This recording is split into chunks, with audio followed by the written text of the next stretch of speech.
پچھلے 2 ویکس میں ہماری جو اتوار کی اسپیشل جو کرنٹ افیئر کے طور پر ڈسکشن ہوئی تھی، وہ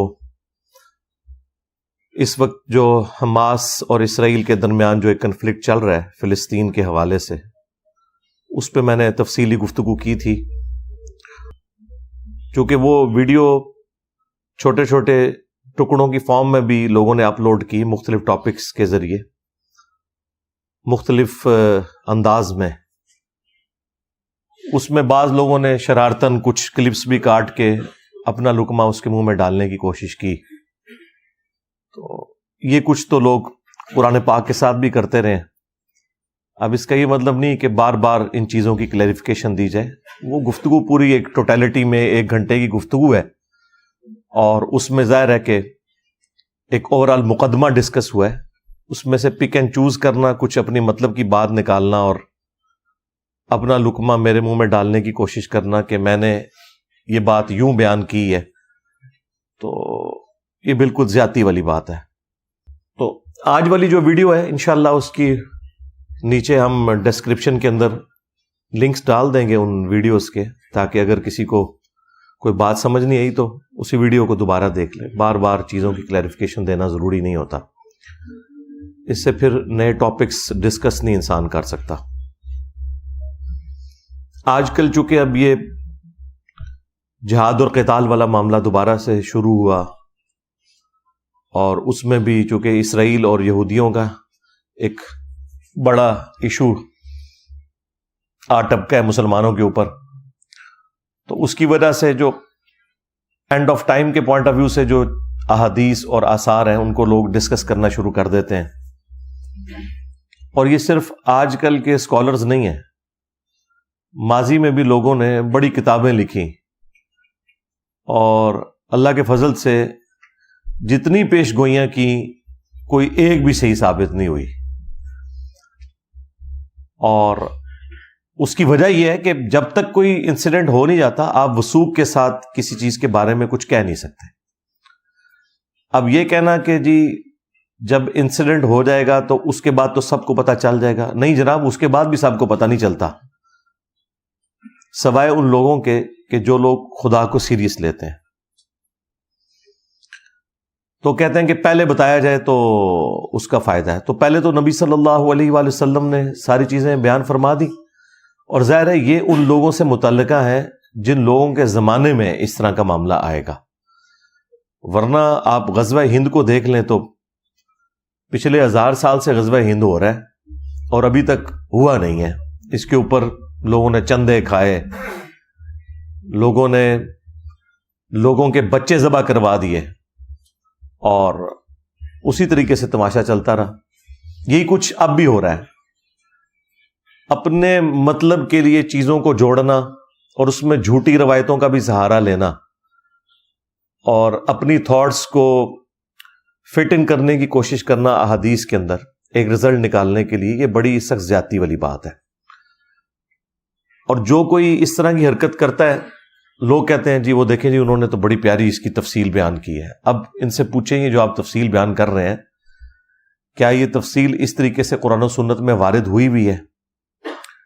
تو وہ آپ کو بتائیں گے کہ جی یہ ہمارا خیال ہے. تو انہیں بتائیں کہ جو آپ کے بزرگ تھے وہ بھی یہی حرکت کرتے رہے. کتنے بڑے بڑے فقہا اور محدثین، مفسرین گزرے ہیں جنہوں نے یہ اسیسمنٹ کی تھی کہ یہ امت 1000 سال سے اوپر نہیں جائے گی اور قیامت قائم ہو جائے گی. اللہ کے فضل سے 15ویں صدی میں بیٹھے ہوئے ہیں. تو کم از کم آج کل کے جو تخمینہ لگانے والے لوگ ہیں، ان کی یہ اخلاقاً ذمہ داری ہے کہ اپنے ان بزرگوں کو کم از کم جھوٹا ڈکلیئر کریں. اگر جھوٹا نہیں کہہ سکتے احتراماً، تو یہ تو کہیں کہ ان کے تخمینے غلط تھے. تو پھر ہم یہ کہیں گے کہ اگر آپ کے بابوں کا یہ حال تھا تو تسی تو شاہی کوئی نہیں. تو یہ والی حرکتیں کرنا، مجھے بھی مختلف لوگ ویڈیوز مختلف اسکالرز کی بھیج رہے ہوتے ہیں. اب میں نام نہیں لیتا چونکہ آپ لوگوں کو پتہ ہے کہ یہ کون سے اسکالرز ہیں جو یہ اس قسم کی تباہ آزمائی کر رہے ہوتے ہیں. تو وہ کہتے ہیں نہیں جواب دیں. بھائی جواب تو ہوتا ہے جب کوئی بات قرآن و سنت سے کرے. جو بندہ اپنا تخمینہ لگا کے کوئی بات کرتا ہے تو اس کا جواب تو یہی ہے کہ یار یہ قرآن و سنت میں لکھا نہیں ہوا. تو اس سے زیادہ سخت جواب لینا ہے تو پھر لعنت اللہ علی الکاذبین یہی دیا جا سکتا ہے. تو ہمیں اس معاملے میں معذور تصور کریں، اس قسم کے تخمینے ہم نہیں لگا سکتے، اور اس میں سے نکالنا کچھ بھی نہیں ہے. لوگ باتیں کرتے ہیں اور صرف نمبر ٹانگنے کے لیے، دنیا دار قسم کے لوگ، لگژریس لائف گزارنے والے لوگ، اور وہ حکومت وقت سے مطالبہ کر رہے ہیں جی آپ بارڈر کھول دیں، جی ہمیں جانے دیں وہاں. تو میں تو گورنمنٹ سے یہی اپیل کروں گا کہ بارڈر کھول دیں، جان چھڑا لیں ان سے ایک دفعہ، بڑا اچھا موقع ہے. ان کو آپ بائی شپ بھیجیں میڈیٹرینین سی میں، غزہ کے پاس جو پورا پورشن لگ رہا ہے 41 کلومیٹر کا، ٹھیک ہے، وہاں جائیں، اپنے اپنے بزرگوں کو مدد کے لیے پکاریں، اور دیکھ لیں گے ہم کہ کیا اینڈ رزلٹ نکلتا ہے. ڈنڈوں کے ساتھ، سوٹوں کے ساتھ اس طریقے سے جہاد نہیں لڑا جاتا.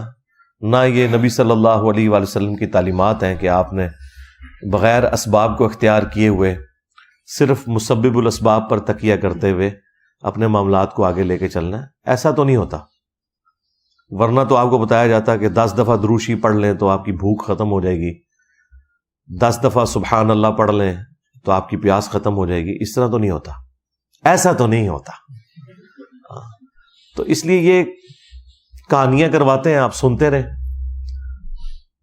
اور پھر میرے خلاف وی لاگس بنا رہے ہوتے ہیں، جس طرح میں نے یعنی پابند کیا ہوا انہیں وہاں نہ جانے پہ، یا بارڈر کھولنا میری ذمہ داری ہے. بھئی میں نے کوئی آپ کو روکا ہوا ہے؟ میں تو آپ کو گراؤنڈ ریئلٹیز بتا رہا ہوں. جہاد سے نہیں روکا بھائی، لیکن آپ کو بتایا کہ جہاد کس طریقے سے ہونا ہے، کن لوگوں کی ذمہ داری ہے کہ انہوں نے آرمڈ کنفلکٹ کرنا ہے، کس نے فائنینشیل سپورٹ دینی ہے، اور یہ معاملات کس طرح چلنے ہیں. ایسے نہیں ہونا کہ ہر بندے نے بندوق اٹھانی ہے، نہ ہر بندے کو بندوق مل سکتی ہے. تو ہماری طرف سے جو ان پٹ ہے ہم وہ دیں گے، لیکن یہ والی ان پٹ دینا، جس طریقے کی ان پٹ یہ چاہ رہے ہیں، تو وہ تو ہمیں تو تابوت ہی ارینج کرنے پڑیں گے ان کی لاشیں اٹھانے کے لیے. اس جہاد کو نقصان ضرور ہوگا، اس سے فائدہ کوئی نہیں ہوگا. اور پھر یہ آگے کہہ رہے ہیں انجینئر صاحب روک رہے ہیں. بھائی میں نے کب روکا ہے؟ جاؤ، جان چھوڑو ہماری، سارے پہنچ جاؤ وہاں. میں نے کیوں روکا ہے؟ میں نے تو تب روکا ہو کہ میں نے کسی کو باندھ دیا ہو یا کوئی کرفیو لگا دیا ہو. نہ میں گورنمنٹ کے اندر ہوں، نہ میں اسٹیبلشمنٹ کے اندر ہوں. جائیں بھائی، آپ کو کس نے روکا ہوا ہے؟ آپ لوگ اپنے پولیٹیکل گینز کی خاطر دھرنے دے سکتے ہیں، اب کیوں نہیں دھرنا دے رہے ہیں آپ بارڈر کھلوانے کے لیے؟ بڑھو نہ جڑیں، کیوں نہیں دے رہے؟ میں نے روکا ہوا ہے، میں نے پابندی لگائی ہوئی ہے. تو بس صرف ایک پوائنٹ سکورنگ کرنے کے لیے، اس میں سے جو اصل چیز نکالنے کی وہ یہ ہے کہ اینڈ پہ انہوں نے آپ کو اپنا اکاؤنٹ نمبر نیچے شیئر کروانا ہوتا ہے کہ جی آپ تو پہنچ نہیں سکتے، ہمیں پتہ ہے، تو ہمارا رابطہ ہو گیا، ہم انشاءاللہ آپ ہمیں چندے دیں، ہم وہاں پہنچا دیں گے. وہاں آپ ذرا مصر کے بارڈر کے اوپر دیکھیں، آلریڈی جو مصر کے لوگوں نے جتنی امداد بھجوائی ہوئی ہے نا، ابھی تو کل رات کو انہوں نے تھوڑا سا بارڈر کھولا ہے اور کچھ 20 کے قریب ٹرک انٹر ہونے دیے ہیں. تو یہاں سے کوئی امداد نہ بھی بھیجے، آلریڈی مصر کے لوگوں نے اتنا کچھ بھیج دیا ہے کہ جتنے لوگ ہیں ان سے کئی گنا زیادہ انہوں نے راشن ان کے لیے اویلیبل کر دیا. تو مہربانی کر کے یہاں آپ کسی کو اس طریقے سے چندہ نہ دیں، یہ انہی کے اوپر لگنا ہے، کیونکہ یہ لوگ وہاں پہنچ نہیں سکتے ہیں، نہ پہنچا سکتے ہیں، نہ ان کا پہنچایا ہوا وہاں ایکسیپٹ ہونا ہے. وہ آپ کو پتہ ہے، وہ تو مصر کے ساتھ حالانکہ اسرائیل کے بڑے اچھے تعلقات ہیں، اس کے باوجود وہ تو ان کی چیزوں کو بھی بغیر تلاشی کے اندر نہیں جانے دے رہے. کتنا پریشر ہے، اس کے باوجود ان لوگوں کی چیزیں کہاں انٹر ہونے دینی ہے. تو یہ کچھ بھی نہیں ہونا، یہ پیسے انہی کی جیبوں میں جانے ہیں. انہوں نے نئی گاڑیاں نکلوانی ہیں، انہوں نے اور پلاٹس خریدنے ہیں.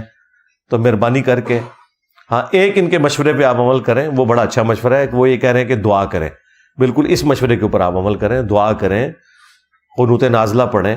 ہم خود پڑھ رہے ہیں اتنے دنوں سے قنوت نازلہ. تو